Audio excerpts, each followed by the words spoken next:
without us groping towards the larger issue. In 1867, Increased A. Lapham introduced the State Horticulture Society to offer prizes for forest plantations. In 1866, the last native Wisconsin elk was killed. The saw now severs 1865, the pith year of our oak.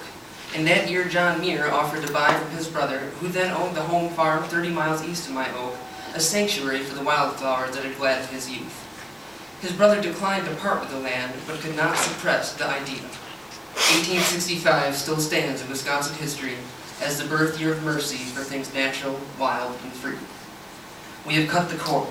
Our saw now reverses its orientation in history. We cut backwards across the years and outwards towards the far side of the stump. At last, there is a tremor in the great trunk. The saw curve suddenly widens, the saw is quickly pulled, and the sawyers spring backwards to safety. All hands cry timber.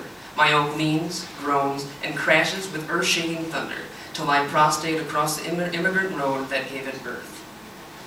Now comes the job of making wood. The maul rings on steel wedges as the sections of trunk are upended one by one, only to fall apart into fragrant slabs to be corded by the roadside. There is an allegory for historians in the diverse functions of saw, wedge, and axe. The saw works only across the years, which it must deal with one by one, in sequence.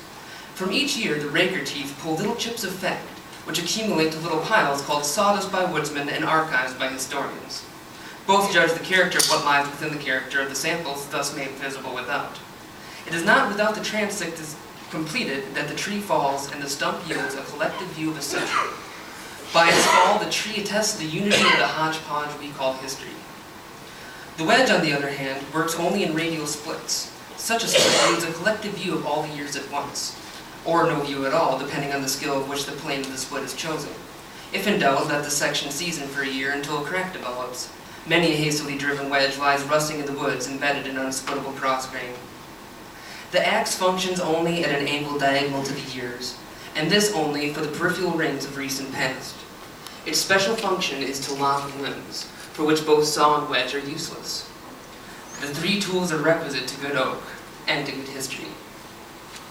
These things I ponder as the kettle sings and the good oak burns to red coals and on white ashes. Those ashes, come spring, I will return to the orchard at the foot of the sandhill. They will come back to me again, perhaps as red apples, or perhaps as the spirit of enterprise in some fat October squirrel, for reasons unknown to himself, is bent on planting acorns.